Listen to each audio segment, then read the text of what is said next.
Foi muito bom estar aqui com todas vocês. Sejam muito bem-vindas. Eu estou muito feliz por compartilhar com vocês algo que Deus tem me ensinado muito sobre como a gente precisa deixar que Ele ilumine os olhos do nosso coração para que o sofrimento não cegue a gente, né? Então, a gente vai ver como isso aconteceu um pouco na história de Noemi, no livro de Ruth, mas também a gente vai ver a misericórdia de Deus, né? De como Deus resgatou ela dessa cegueira e não permitiu que ela continuasse assim, né? Então, eu vou compartilhar o slide aqui com vocês. Daí eu não vou ver mais vocês, mas se tiver qualquer problema é só vocês me avisarem.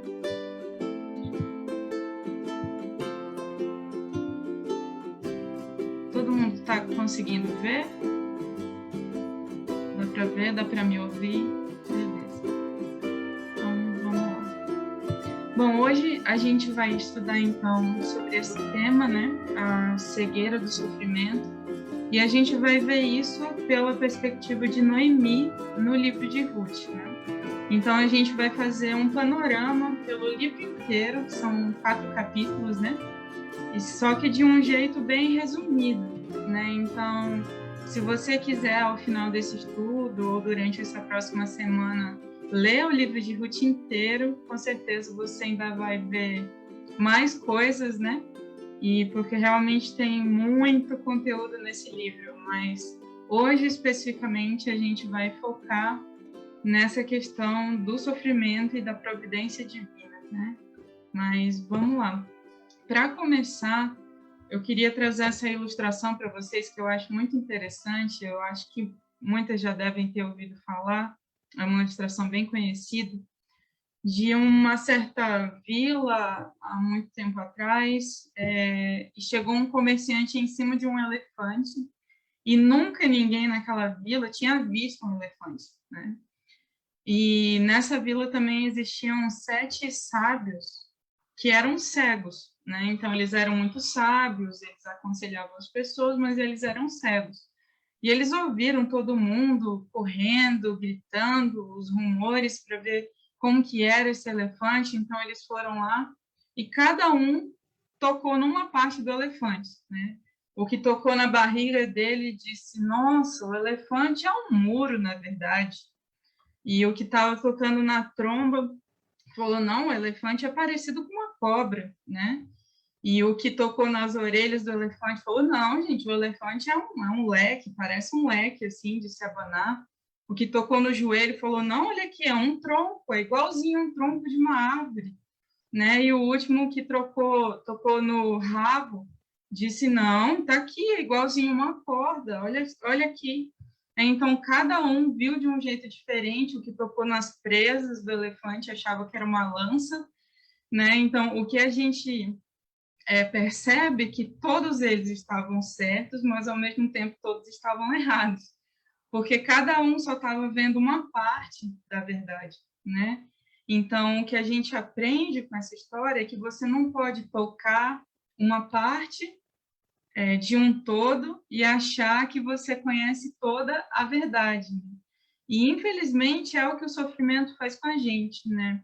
Normalmente, quando a dor ela nos alcança e a gente sente ela, a única coisa parece que a gente consegue ver é a dor. A gente não vê mais nada além disso, né? Ou seja, a gente pega aquela parte da nossa história e acha que ela define o todo, né? Então, o que a gente aprende com essa história é que o sofrimento ele nos cega para os propósitos de Deus em nossa história, né? Normalmente, quando a gente está passando por um momento de tristeza, de angústia, de amargura, aquilo domina tanto a gente que parece que a gente fica cego, né? Para como Deus tem um propósito maior que conduz toda a nossa história, né? E o que eu quero deixar logo de começo aqui, para a gente entrar nesse livro de Ruth, é que a gente não seja como esses sábios que eram cegos, né? que a gente não veja uma parte da verdade e pense que ela é o todo. Porque, na verdade, o propósito que Deus tem em tudo que acontece na nossa vida é muito maior daquilo que a gente enxerga, é muito maior daquilo que a gente sente.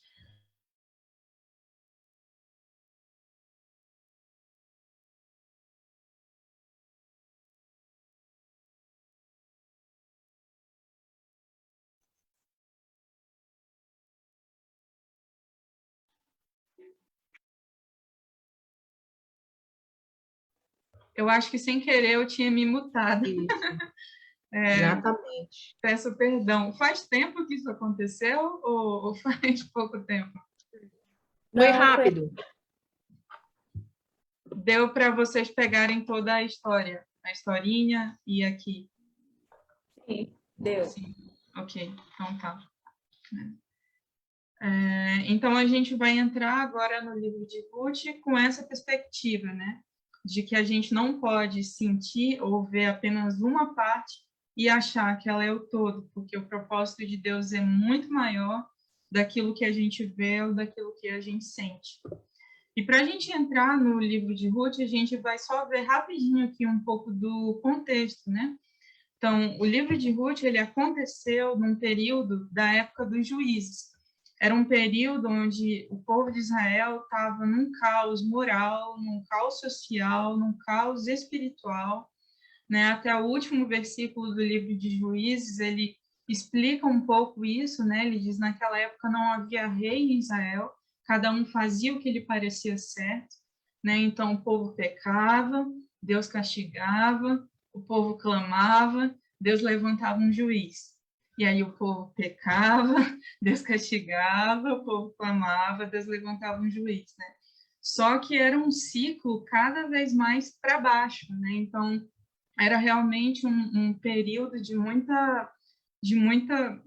pecado, de muita dor, de muita dificuldade mesmo que o povo estava passando, né? E outra coisa que a gente precisa ver sobre a cidade onde Noemi morava, que era a cidade de Belém, é um lugar que significava casa do pão, mas que estava passando por fome, né? Então foi exatamente esse período de fome que levou eles a fugirem dali, como a gente vai ver daqui a pouco. E as terras de Moabe, que é para onde eles foram, era de um povo que se originou lá na história de Ló. Eu não sei se as irmãs lembram, mas as duas filhas de Ló, né, embriagaram seu pai, tiveram relações com ele, e uma delas foi a que deu origem aos Moabitas, né, que é a terra para onde a família de Noemi foge da fome. E a última coisa que a gente precisa saber é que Boaz, que é um personagem incrível no livro de Ruth, que vai aparecer mais lá para o final, ele é da linhagem de Judá, que foi um homem que teve filhos com a própria nora, né? Ele tinha filhos que eram casados com Tamar, que era a nora dele, mas esse filho morreu. Ele não deu o outro filho para ela e ela se fingiu de prostituta para poder ter relações com ele, engravidou dele, e assim eles perpetuaram essa linhagem, né? Então, qual é a ideia da gente ver esse contexto, irmãs? É que é um quadro muito feio, né? É um quadro onde muitas coisas difíceis estavam acontecendo. Era um período de caos, era um período de fome. A terra para onde eles foram era toda uma linhagem que se originou de um incesto. Boaz também era da linhagem de Judá, que teve filho com a própria nora. Então, o contexto todo de Ruth era um contexto bagunçado, né? Mas é exatamente em contextos assim que a mão de Deus age de forma maravilhosa, e é isso que a gente vai ver hoje, né? No capítulo 1 de Ruth, a gente vai ver o começo da cegueira de Noemi, que na verdade foi um começo da cegueira da família de Noemi, né? No capítulo 1, versículos de 1 a 3, diz assim: na época dos juízes houve fome na terra. Um homem de Belém de Judá, com a mulher e seus dois filhos, foi viver por algum tempo nas terras de Moabe. O homem chamava-se Elimeleque, sua mulher Noemi, e seus 2 filhos Malom e Quilion. Eram efrateus de Belém de Judá. Chegaram a Moabe e lá ficaram. Morreu Elimeleque, marido de Noemi, e ela ficou sozinha com seus 2 filhos. Né? Então a gente vê aqui uma família que conhecia Deus. Elimeleque era um homem temente a Deus, e o significado de Elimeleque é: o meu Senhor é rei. E um homem cujo nome significava o meu Senhor é rei, decidiu ir para as terras onde Deus não reinava, a busca pela provisão para sua família. Né? Então, eles, num desespero, tomaram essa decisão de ir para a terra de um povo pagão para tentar, de alguma forma, encontrar socorro. Né? Mas, infelizmente, esse homem morre e ela fica sozinha com seus 2 filhos. E eles se casaram com mulheres moabitas, uma chamada Orfa e outra Ruth. Depois de terem morado lá por quase 10 anos, morreram também Malom e Quilion. E Noemi ficou sozinha, sem os 2 filhos e o seu marido. Né? Então, a gente vê aqui uma outra atitude de desespero, mas também de desobediência, porque Deus sempre pediu que eles não se casassem com pessoas que não faziam parte ali do povo, da aliança, mas eles se casaram com mulheres moabitas e eles passaram quase 10 anos lá, nenhuma delas teve filho e eles morreram. Né? Então, houve toda esse período de luto, praticamente um atrás do outro, né? Elimeleque morreu, depois Malom e Quilion, e Noemi ficou sozinha, só que agora sem nenhum homem, né? Sem os 2 filhos e sem o marido. E a gente não consegue imaginar o tamanho da dor que essa mulher e as suas noras estavam passando. Quando Noemi soube que em Moabe, que o Senhor viera em auxílio do seu povo, dando-lhe alimento, decidiu voltar com as suas 2 noras para a sua terra. Né? Então, ali em Moabe, Noemi, vivendo com as suas 2 noras, ouviu de que Deus tinha vindo em auxílio, né, ao povo de Israel. Então, ela decide voltar para lá, porque o período de fome tinha acabado, e ela volta com as suas 2 noras. Mas, no meio do caminho, né, disse, porém, Noemi: voltem, minhas filhas, por que vocês viriam comigo? Poderia eu ainda ter filhos que viessem a ser seus maridos? De jeito nenhum, minhas filhas. Para mim é mais amargo do que para vocês, pois a mão do Senhor voltou-se contra mim. Então, no momento ali da estrada, Noemi pensa melhor e diz: olha, não, voltem para a casa de vocês, porque eu não vou mais ter filho para cuidar de vocês, além do que a mão de Deus se voltou contra mim. Para mim, isso é muito mais pesado, muito mais amargo do que para vocês. Porque se vocês voltam para a terra de vocês, vocês ainda têm chance de se casar, de ter família. Eu não. Para mim, já acabou. Tudo que eu tinha de bom para viver já se foi. Para mim, não tem mais esperança. A mão de Deus se voltou contra mim. Né? Esse era o pensamento de Noemi.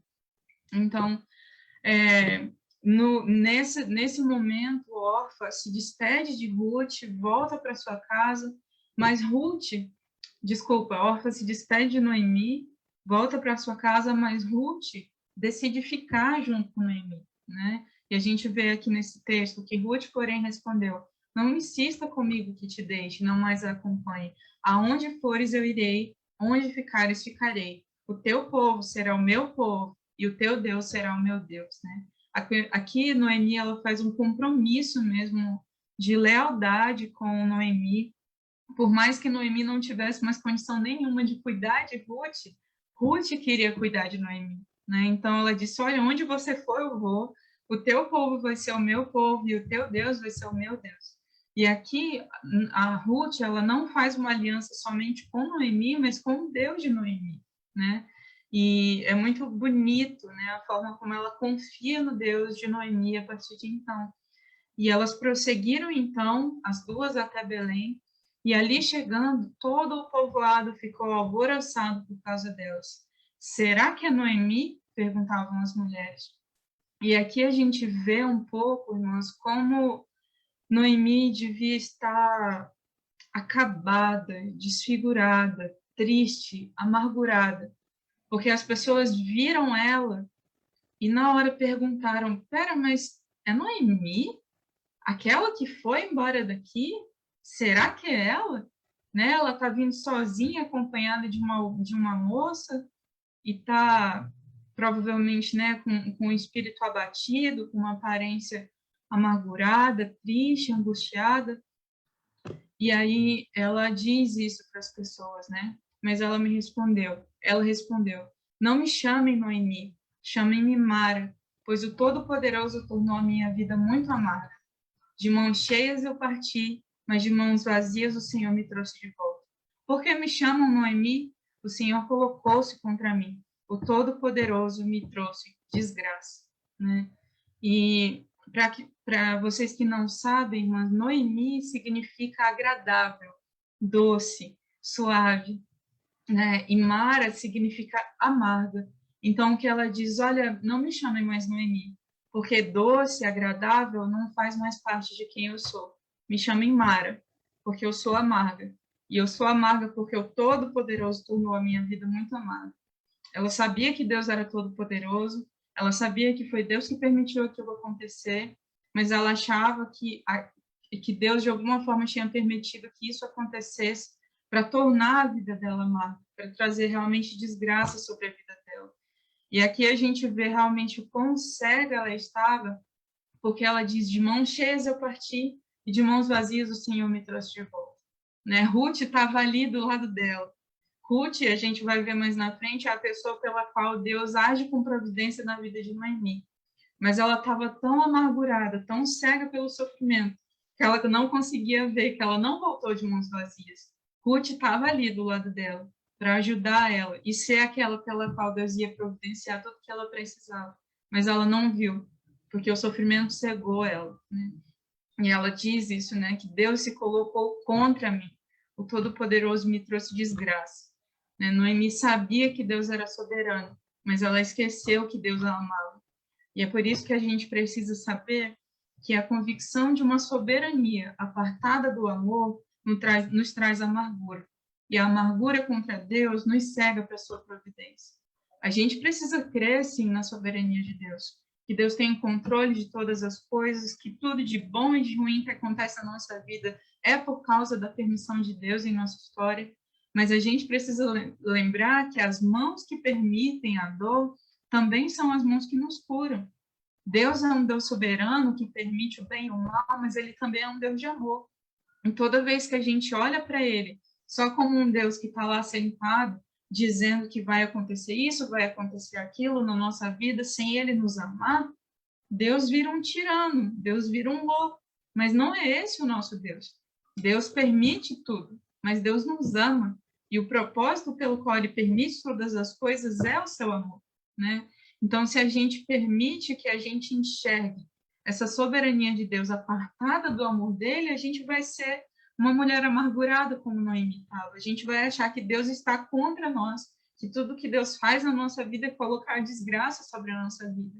Mas não é, isso não é verdade, né? Só que o que acontece é que essa amargura nos cega para a providência de Deus, né? E é incrível, porque no versículo seguinte, no último versículo do capítulo 1, diz assim, foi assim que Noemi voltou das terras de Moabe, com a sua nora Ruth, a Moabita. Elas chegaram a Belém no início da colheita da cevada. Irmãs, esse no início da colheita da cevada era uma fonte de esperança gigantesca, gigantesca, e a gente vai ver isso agora. Mas Noemi estava tão abatida, tão sofrida, tão magoada, tão machucada pela dor, que ela não conseguiu ver isso. Ela achava que Deus estava contra ela, quando na verdade Deus estava tramando tudo para que a glória dele fosse vista no povo de Israel e para o bem de Noemi também. E é isso que John Piper fala, né? O que ela não enxerga, o que Noemi não enxerga, é que em meio a todas as suas experiências amargas, Deus está tramando a sua glória. Né? Ou seja, Deus ia ser glorificado na vida da Noemi, justamente por causa das experiências amargas dela. Deus não ia deixar de ser glorificado por causa da dor. Deus ia ser glorificado na dor. E de alguma forma ele ia providenciar a solução para aquela dor. porque a glória de Deus não está apartada do nosso bem.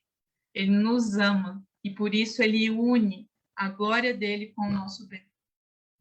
Não o nosso bem-estar, tá, irmãs? O nosso bem de estar dentro do propósito dele, né? Esse é realmente o nosso bem.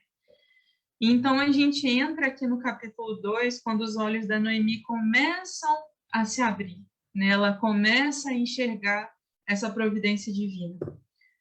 Então, logo no versículo 1, né, o autor ele vem explicar para a gente que a Noemi tinha um parente por parte do marido dela, e era um homem rico e influente, que pertencia ao clã de Elimeleque e se chamava Boaz. Boaz, aquele que a gente viu lá atrás, que vem de uma linhagem onde Judá teve um filho com a sua própria nora, né? Então, ele vem dessa linhagem, mas ele era um homem rico, era um homem influente, ele era um homem bondoso, de bom caráter, temente a Deus, e esse homem ia ser fundamental na história de Noemi.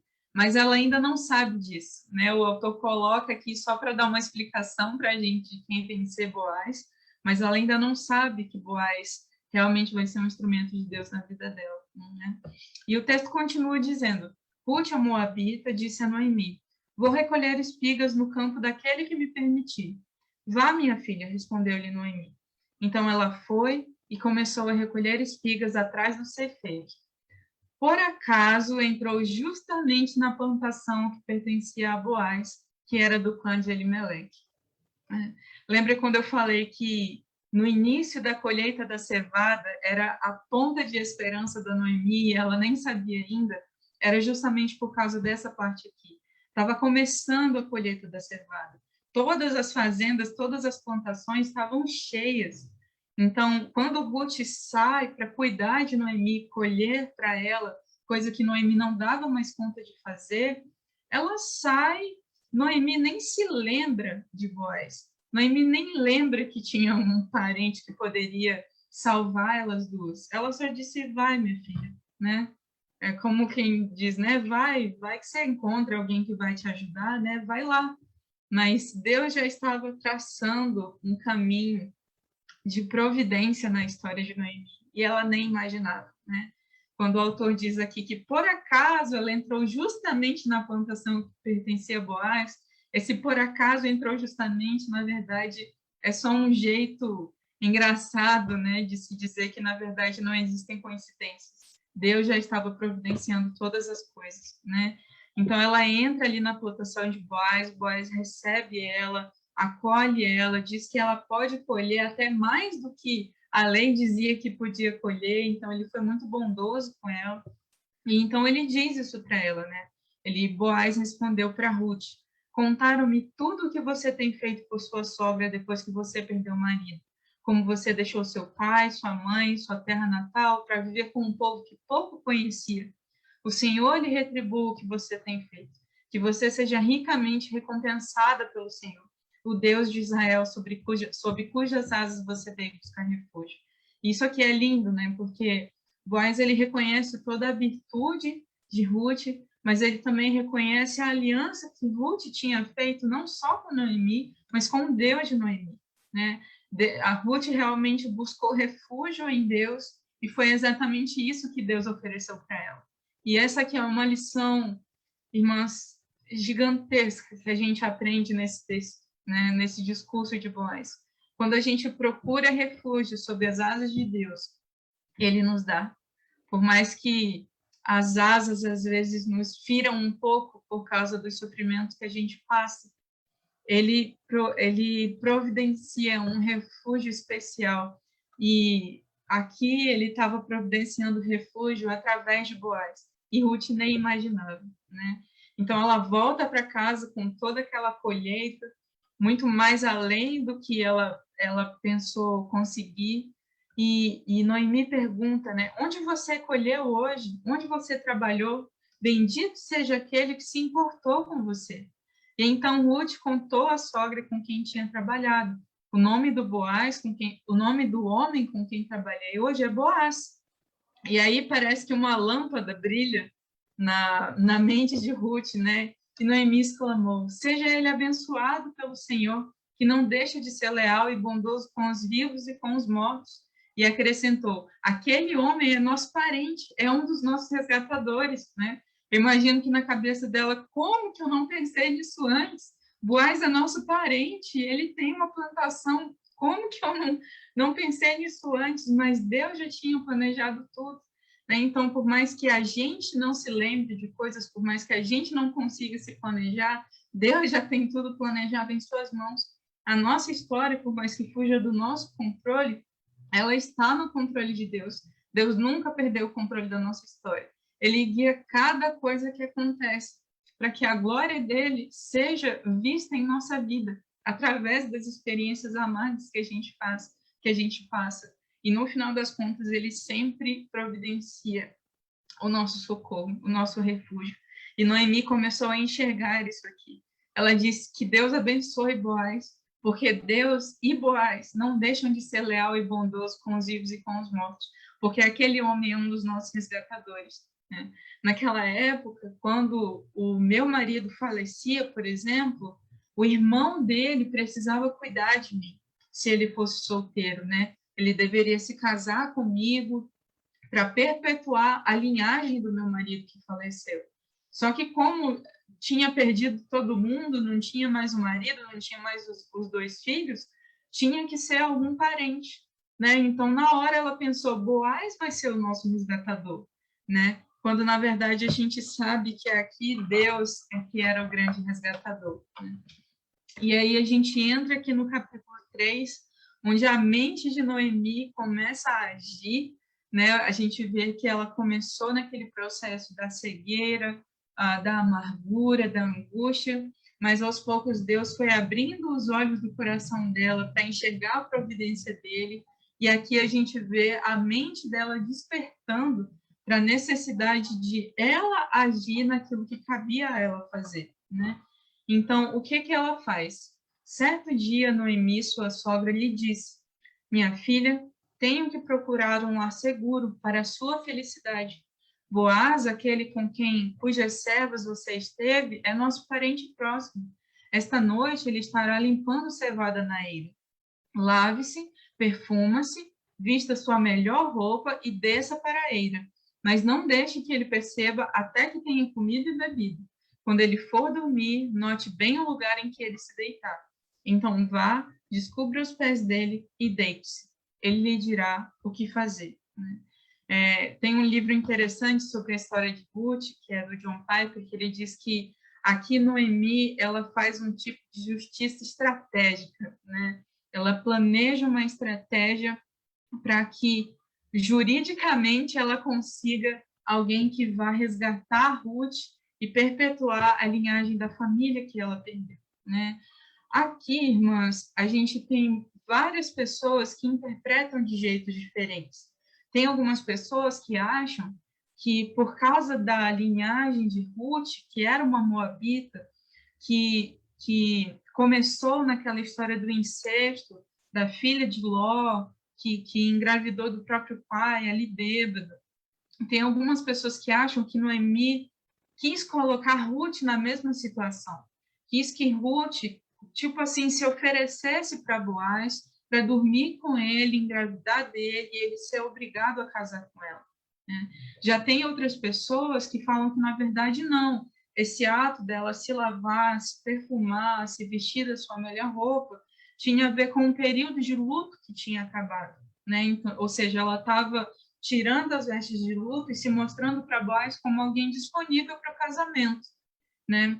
E aqui embaixo, quando ela diz, vá, descubra os pés dele e se deite, tem esses dois lados, né? Tem gente que interpreta como ela realmente descobrindo o Boaz e se deitando com ele, tendo relações com ele, mas o que eu realmente creio que aconteceu aqui e que muitas pessoas sérias, né, acreditam nisso, é que ela realmente descobriu os pés dele mesmo, como num ato de pedir ele em casamento, né, como num ato de acordar ele e se deitar para que ele visse ela e ela então pudesse conversar com ele, né? Isso é realmente o que eu creio que aconteceu, e o que a gente precisa saber, na verdade, é que a gente não pode deixar que o sofrimento nos cegue e ainda nos paralise, pois assim seremos refém da amargura, né? O que a gente precisa saber é que essa estratégia de Noemi foi um despertar de Noemi diante da providência de Deus, né? Ela não deixou que o sofrimento paralisasse ela. E esse aqui, irmãos, é algo muito sério, realmente, porque a dor, a tristeza, ela não só nos cega, como nos paralisa. E a gente deixa de planejar, a gente deixa de sonhar, a gente deixa de ter esperança, e a gente não consegue fazer mais nada além de deitar na cama e chorar. A gente se paralisa completamente. E Noemi, aqui agindo dessa forma, ela mostra para a gente que quando a gente começa a enxergar a providência de Deus, a gente faz aquilo que nos cabe fazer. Aquilo que cabe só para Deus fazer, só Ele faz. Mas aquilo que é nossa responsabilidade, a gente precisa despertar e fazer, né? Claramente, existem fases do sofrimento, né? Assim que um luto, por exemplo, acontece, a gente não consegue planejar nada, né? Aquilo toma conta do nosso coração, a gente se entristece, a gente não consegue realmente sair da cama e a gente não consegue parar de chorar. Eu mesmo, né, fico com uma cara desse tamanho, inchada e vermelha, e qualquer pessoa sabe que eu estava chorando, e o sofrimento tem essa fase. Mas a gente precisa sempre saber que o sofrimento precisa ser uma fase, e não o que define a nossa história. Porque Deus está agindo, Ele não parou de agir. E se a gente se entrega para o sofrimento, a gente também deixa de ver o que Deus está fazendo. E o que Noemi nos ensina aqui é que você pode sofrer, você pode chorar, você pode passar por aquela primeira fase de dor e angústia, mas na hora que você vê Deus começar a agir, você precisa sair dali. Você precisa se agarrar em Deus, criar forças e começar a planejar a sua vida, começar a fazer aquilo que lhe cabe fazer, porque o sofrimento não pode fazer de você uma refém. A gente não está entregue ao sofrimento, a gente está entregue a Deus. Ele é quem conduz a nossa história. E por isso a gente não pode se deixar cegar e se deixar paralisar por aquilo de ruim que acontece em nossa vida, né? E então, o que acontece ali é que Boaz desperta quando Ruth descobre os pés dele, e ele diz: "Quem é você?" perguntou ele. E Ruth responde, né? "Sou sua serva, Ruth. Estenda a sua capa sobre sua serva, pois o Senhor é resgatador." Né? Ou seja, o que ela está dizendo aqui: se case comigo, porque você é o meu parente mais próximo e pode resgatar a nossa família. E Boaz diz para ela: "Agora, minha filha, não tenha medo. Farei por você tudo o que me pedir. Todos os meus concidadãos sabem que você é mulher virtuosa." Né? Então, o que a gente vê aqui, irmãos, é uma unidade da estratégia de Noemi, da virtude de Ruth e da bondade de Boaz. E tudo isso fazia parte da providência de Deus ali na história, né? Porque se Noemi não tivesse feito isso, nada disso tinha acontecido. Mas também se Ruth, na verdade, não fosse virtuosa e Boaz visse ela ali aos pés dele, ele não ia respeitar ela e querer se casar com ela. E também, se o Boaz não fosse um homem de caráter, ele ia se aproveitar da Ruth ali naquele momento escuro, que estava só os dois, e é isso, né? Mas o que a gente vê aqui, na verdade, é que a estratégia de Noemi, junto com a virtude de Ruth, junto com a bondade de Boaz, na verdade, foi uma condução de Deus ali na história, de uma forma dele mostrar a providência dele para que aquela família se perpetuasse, né? E quando Ruth voltou à sua sogra, Esta lhe perguntou: "Como foi, minha filha?" Então Ruth lhe contou tudo que Boaz lhe tinha feito e acrescentou: "Ele me deu estas 6 medidas de cevada, dizendo: não volte para sua sogra de mãos vazias." Né? Boaz já estava aqui querendo ganhar não só Ruth, mas a família também, né? Mandar alimento para a sogra. E disse então Noemi: "Agora espere, minha filha, até saber o que acontecerá. Sem dúvida, aquele homem não descansará enquanto não resolver essa questão hoje mesmo." Né? Noemi sabia que Boaz era um homem, era homem macho, né? Um homem temente a Deus, que ia resolver aquilo. E realmente Boaz é um instrumento de providência de Deus na história delas duas. E a gente chega, então, ao último capítulo dessa história, Ruth capítulo 4, onde o coração de Noemi vê o recomeço que Deus estava construindo na vida dela, né? Eu não queria colocar aqui para a gente ler, porque é um pouco delongado, mas Boaz, na verdade, sabe que existe um outro parente que é mais próximo, né? E aí ele vai, conversa com ele, mas o cara quer as terras e não quer Ruth, então ele decide não ser o resgatador. E no final das contas, Boaz é quem realmente assume, né, a Ruth e toda as terras, e Noemi também. E então os líderes e todos os que estavam na porta confirmaram diante de Boaz, né? Somos testemunhas. Faça ao Senhor com essa mulher que está entrando em sua família, como fez com Raquel e Lia, que juntas formaram as tribos de Israel. Seja poderoso em Efrata e ganhe fama em Belém. E com os filhos que o Senhor lhe conceder dessa jovem, seja a sua família como de Pérez, que Tamar deu ajudar. Então, o que a gente vê aqui é um testemunho dos líderes, um testemunho de alegria, fazendo uma retrospectiva de toda a história, pensando de como Deus permitiu que Raquel, que era uma mulher estéril, engravidasse. Ruth também era, então Deus também podia fazer aquilo com ela. Ele fala aqui também de Lia, que foi uma mulher desprezada, mas que Deus abriu a madre dela e ela teve filhos, então Deus poderia fazer isso com Ruth também. E no final ele fala do filho que Tamar deu a Judá, né? Dos filhos que Tamar deu a Judá, que foi a nora de Judá, né? Que foi uma história ali delicada, uma história difícil, mas de que, de alguma forma, a mão de Deus agiu ali para que a linhagem de Judá permanecesse. Então, o que a gente vê aqui é um testemunho dos líderes dizendo, olha só para trás, olha só quantas coisas impossíveis haviam em nossa história, mas cá estamos, né? Todos nós somos da linhagem de Judá. Deus agiu, Deus fez grandes maravilhas, e Deus vai fazer de novo isso na sua vida e na vida de Ruth. E então, Boaz se casou com Ruth, ela se tornou sua mulher, Boaz a possuiu, e o Senhor concedeu que ela engravidasse e desse à luz a um filho. E as mulheres disseram a Noemi, louvado seja o Senhor, que hoje a não deixou sem resgatador. Que o seu nome seja celebrado em Israel. O menino lhe dará nova vida e a sustentará na velhice, pois é filho da sua nora, que a ama e que lhe é melhor do que 7 filhos. Né? Então a gente vê aqui não só o testemunho dos líderes, mas a alegria de todas aquelas mulheres que lá no começo disseram, eita, será que é Noemi? E agora elas estavam vendo como Noemi voltou a ser quem ela era por causa da mão de Deus. Ela voltou a ter doçura na vida dela, porque Deus agiu na vida dela com providência. Né? Ele não a deixou sem um resgatador.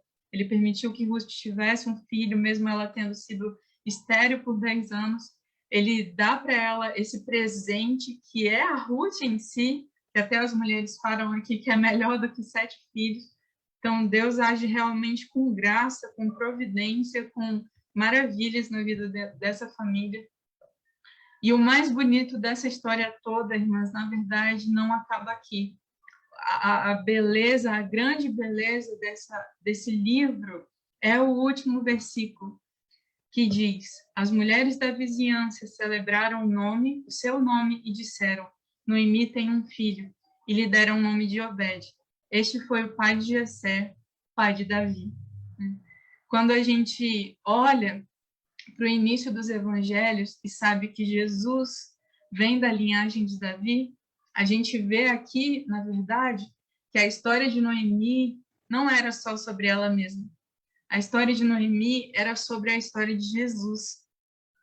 Quando os líderes aqui dizem, seja poderoso em Efrata e ganhe fama em Belém, sem querer, eles estavam falando sobre Cristo, sobre Jesus.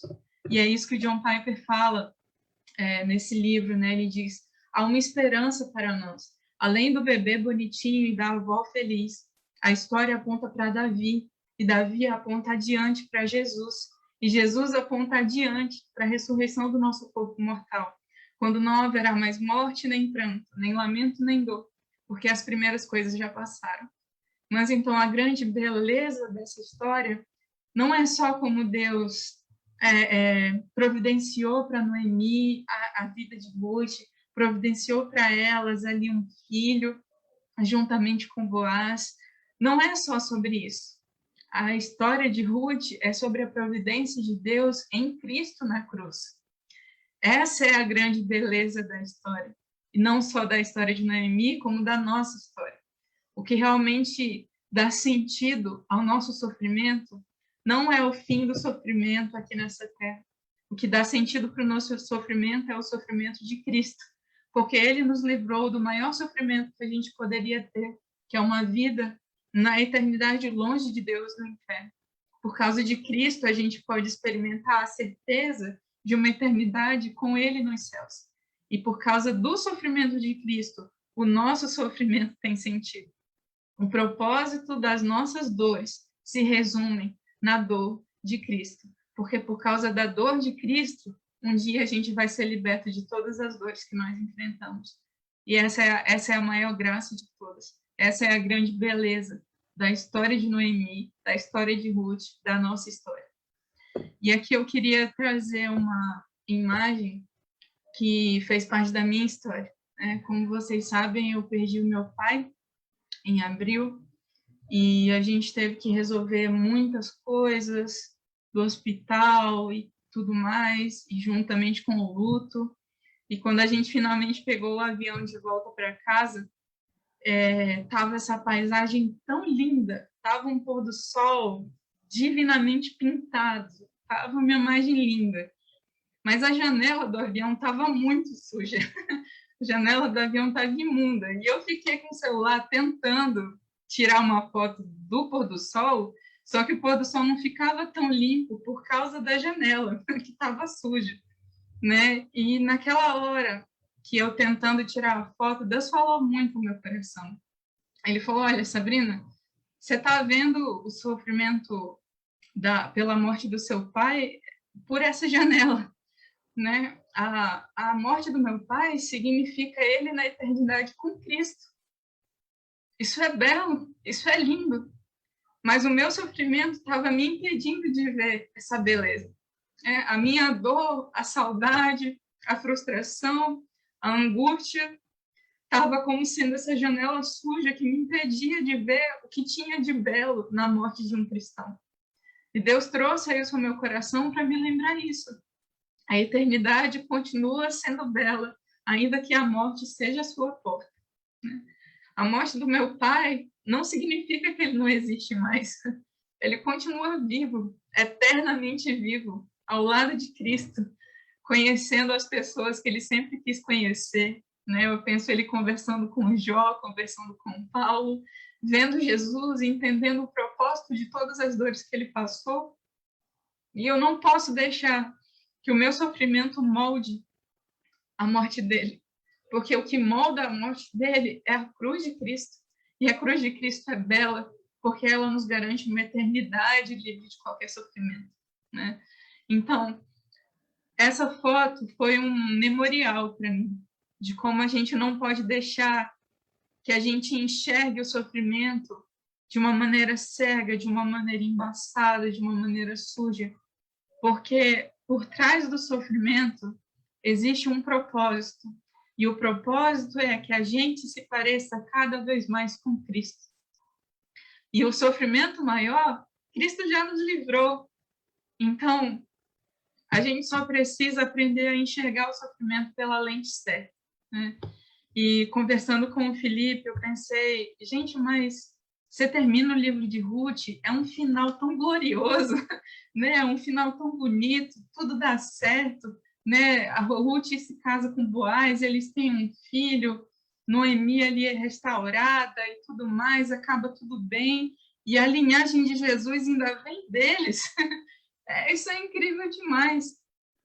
Mas aí eu pensei, Deus, mas e a minha história? Tipo, se acabar tudo ruim, se por acaso eu nunca conseguir engravidar, se eu perder o Felipe, se acabar tudo mal, vai continuar sendo bonito o meu filho? E Deus falou muito comigo a respeito de como, nessa questão de ter um filho, por exemplo, pode ser que eu nunca tenha um filho, pode ser que eu nunca experimente o nascimento de um bebê, mas o que eu já experimentei na minha vida foi o nascimento de Cristo. Então, se eu nunca vou poder vivenciar o nascimento de um filho, isso é pequeno comparado ao fato de que eu já experimentei em minha vida o nascimento de Cristo. Cristo me trouxe salvação. Cristo me amou, apesar de todos os meus pecados. Cristo me promete uma eternidade que eu não mereço. Cristo morreu na cruz, no meu lugar, uma morte que eu nunca daria conta de suportar. Né? Então, que você permita, irmã, que o nascimento, a vida, a morte, a ressurreição de Cristo molde o seu sofrimento. Né? E por isso eu queria terminar com essa frase que está no livro de John Piper, mas é de um outro autor, que ele diz o seguinte: não julgues o Senhor por fraco senso, mas confia nele por sua graça. Por trás de uma providência carrancuda, esconde-se um sorriso sorridente. Não julgue o Senhor como se ele não soubesse o que ele faz. Apenas confia nele, confia na graça dele. Porque por mais que a providência dele às vezes tenha uma aparência carrancuda, seja difícil, seja dolorida, por trás dessa providência carrancuda se esconde um sorriso sorridente. Por trás de toda dor, por trás de toda amargura que a gente passa nesse mundo, Deus está sorrindo. Não porque ele tem prazer no nosso sofrimento, mas porque ele sabe o que aquele sofrimento vai trazer à nossa vida.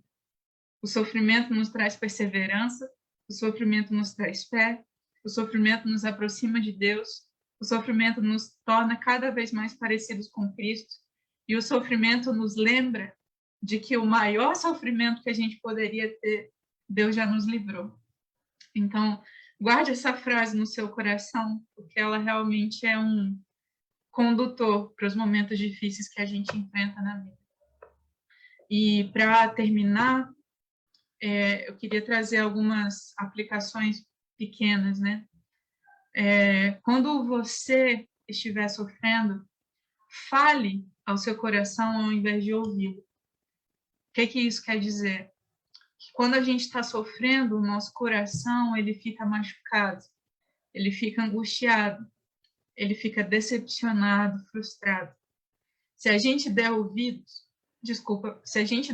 para o que o nosso coração está sentindo, a gente vai achar que Deus é injusto. A gente vai achar que Deus está contra nós. O que a gente precisa fazer é falar para o nosso coração quais são as verdades sobre Deus, ao invés de ouvir do nosso coração mentiras contra Deus.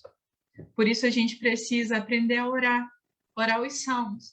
Se você está passando por um momento tão difícil na sua vida que você não tem forças nem para orar, como já aconteceu isso comigo, assim que meu pai faleceu, eu fiquei tão angustiada e tão confusa e com tantas perguntas em minha cabeça, por que Deus tinha permitido aquilo, eu não tinha força, eu não tinha palavra diante de Deus. E uma amiga falou isso para mim: Sabrina, pega um salmo, lê e faz dele a sua oração. Os salmos são sinceros, os salmos são sensíveis, os salmos dizem para Deus: Deus, até quando o Senhor vai ficar de rosto virado para mim? O Senhor não está vivendo, o Senhor não está vendo meu sofrimento? Mas eu sei que o Senhor é Deus, e por isso eu vou dizer para minha alma: por que você está tão abatida, minha alma? Por que você se abala dentro de mim? Espere em Deus, porque eu ainda o louvarei. Então, se o seu coração, se a sua mente está tão abatida a ponto de não conseguir nem mesmo ter palavras para orar, pega um salmo e lê. Ele com certeza vai ser o que você precisa falar. Segundo, deixe que a palavra de Deus seja a sua resposta.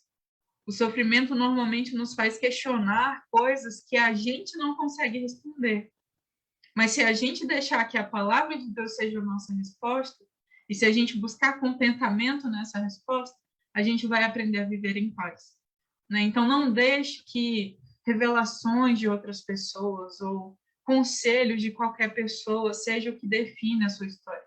Deixe que a palavra de Deus responda você e responda todos os seus questionamentos. E, por último, busque auxílio de alguém sábio. Não é porque você ora e porque você busca a palavra que você não precisa da igreja, né? Você precisa de pessoas, você precisa de mulheres sábias, maduras, cristãs, que conheçam a Deus, que te ajudem no período de sofrimento. Então, ore os salmos, deixe que a palavra de Deus seja a sua resposta, busque auxílio de alguém sábio, para que você aprenda a pregar ao seu coração verdade sobre Deus, ao invés de ouvir do seu coração mentira sobre Deus. E quando não for você que estiver sofrendo, quando for o outro que estiver sofrendo, um amigo seu que estiver sofrendo, fale ao coração dele ao invés de julgá-lo. Eu sei que a gente faz muito isso, né? Quando a gente olha, por exemplo, aqui para Noemi no começo e vê ela dizendo que Deus tornou a vida dela amarga, que Deus estava contra ela, a gente pensa, Noemi, o que você está falando? Como assim? Você não conhece mais a Deus? E a gente não pode fazer isso. A gente precisa aprender a falar ao coração da pessoa ao invés de julgar os pecados que a pessoa está cometendo naquele momento. E para isso, a gente precisa ouvir com compaixão. A gente não ouve o sofrimento das pessoas para de cara soltar um monte de coisa. Olha, porque você tem que fazer isso, isso e isso, você não pode pensar isso, isso e isso. Porque você precisa ouvir tudo que aquela pessoa está sofrendo com compaixão, se colocando no lugar dela, entendendo o que aquela pessoa está falando, entendendo o que ela está sentindo. Ouça antes de falar. Isso é muito importante sobre o sofrimento do outro. Segundo, ore com lealdade, no sentido de que ore com compromisso com aquela pessoa. Eu sei que uma das maiores vezes em que o cristão mente é quando a gente canta e quando a gente diz para o outro, vou orar por você. Eu acho que são os dois momentos em que o cristão mais mente, porque a gente canta sobre coisas que a gente não está vivendo e a gente promete que vai orar pelo outro sem orar. Então, não faça isso. Ore com lealdade. Se comprometa realmente com aquela pessoa de orar por ela. Quando um membro sofre, todos sofrem junto com ele. Isso é o que Coríntios diz, né? Então, sofra junto, ore realmente com compromisso com aquela pessoa. E, por último, deixe que a palavra de Deus guie os seus conselhos. Não tire da sua cabeça, não tire de livros de autoajuda conselhos para as pessoas no sofrimento. Deixe que a palavra de Deus realmente conduza os seus conselhos para aquela pessoa que está sofrendo. Porque a palavra de Deus, ela é doce, mas ela também sabe confrontar. Então, às vezes, com um texto bíblico, você vai conseguir despertar aquela pessoa para a realidade de quem Deus é, de um jeito doce, de um jeito verdadeiro, mas de um jeito suave. Não um jeito maluco que vem, você não acredita mais em Deus? Você perdeu a fé? Como assim? Igual a mulher de Jó, né? Amaldiçoa logo esse teu Deus e morre, né? Para de murmurar. E não é assim que a gente pode ser. A gente precisa deixar que a palavra de Deus guie as nossas palavras, guie o conteúdo dos nossos conselhos e guie o nosso coração, para que a gente realmente se identifique com aquela pessoa que sofre, haja em amor para com ela e aconselhe ela de maneira bíblica, né? Então, quando o outro sofrer, fale ao coração dessa pessoa, ao invés de julgar a dor dessa pessoa. Ouça, ore, deixe que a Bíblia guie os seus conselhos. E, por último, então, irmãos, vamos orar. A gente vai concluir esse tempo agora orando. Senhor, eu te agradeço muito, porque o Senhor é Deus. Te agradeço porque o Senhor tem a história de todas as pessoas na palma da mão. E todo o bem que acontece em nossa vida vem de tuas mãos. Mas também todo o mal que acontece em nossa vida é permitido pelas tuas mãos. Então, que o Senhor abra os nossos olhos, Deus, para enxergar o teu propósito, o teu amor. Que quando a gente passar por algum momento de amargura, que a gente não deixe, Deus, que o sofrimento nos segue, nem que o sofrimento nos paralise. Que a gente olhe para o Senhor, clamando para que o Senhor abra os olhos do nosso coração e nos ajude a enxergar o teu amor, a tua bondade, a tua salvação. Porque se a gente olha para as circunstâncias, a gente até pode duvidar de que o Senhor nos ama. Mas quando a gente olha para a cruz, não tem como a gente negar. O Senhor nos ama. O Senhor nos amou quando a gente ainda era pecador e o Senhor deu o seu único filho naquela cruz por nós. Então não deixe, Senhor, que o sofrimento nos cegue para o teu grande amor por nós, para a tua grande bondade, para a tua grande salvação em nossas vidas. Se não fosse o Senhor em nossa vida, tudo não teria propósito, nada teria sentido. Todo sofrimento seria em vão. Mas por causa do Senhor, tudo tem sentido, até as nossas dores. Então nos ajuda, Deus, a olharmos para a nossa dor, para o nosso sofrimento, como um lugar de provação que o Senhor nos coloca para nos moldar, para nos aperfeiçoar, para nos amadurecer, para nos fazer mais parecidos com o Senhor e para nos lembrar que o Senhor já nos livrou do maior sofrimento que a gente poderia ter. Eu também peço que o Senhor nos dê compaixão, nos dê graça, para quando alguém perto de nós estiver em sofrimento. Nos ajude a não julgar, Deus, o outro que sofre. Nos ajude a não falar mais do que a gente ouve. Ajuda a gente a realmente ouvir com compaixão, a orar com compromisso mesmo por essas pessoas que sofrem. Ajuda a gente a não tirar conselhos da nossa cabeça, mas conselhos da tua palavra, porque somente a tua palavra é viva, Deus. Somente o Senhor traz vida. Então, que a gente não fale para aquelas pessoas que estão em sofrimento conselhos da nossa boca, que sejam conselhos vindos do Senhor, porque a tua palavra restaura os corações mais feridos. Então, que a gente se lembre sempre disso, Deus, que a gente termine esse tempo juntas aqui com essas duas ideias em mente. Que o sofrimento não nos segue, porque a tua providência é real, o teu amor é real, a tua salvação é real. E que o sofrimento do outro também não nos deixe indiferentes, que a gente seja compassivo como o Senhor é conosco. Guarda o nosso coração, guarda todas as verdades que a gente aprendeu hoje no nosso coração, para que a gente não esqueça, para que o diabo não roube essas sementes do nosso coração, mas que essas sementes possam realmente encontrar solo em nosso coração, que elas possam brotar e que nos momentos de dor a gente possa relembrar de que o Senhor é o nosso maior presente, o Senhor é o nosso maior tesouro. E não há dor nesse mundo que nos separe do teu amor. Grava, Deus, essa palavra em nosso coração e que a gente aplique ela em nossa vida e na vida das pessoas ao nosso redor que estão sofrendo. Eu te clamo por isso, Senhor, em nome de Jesus. Amém.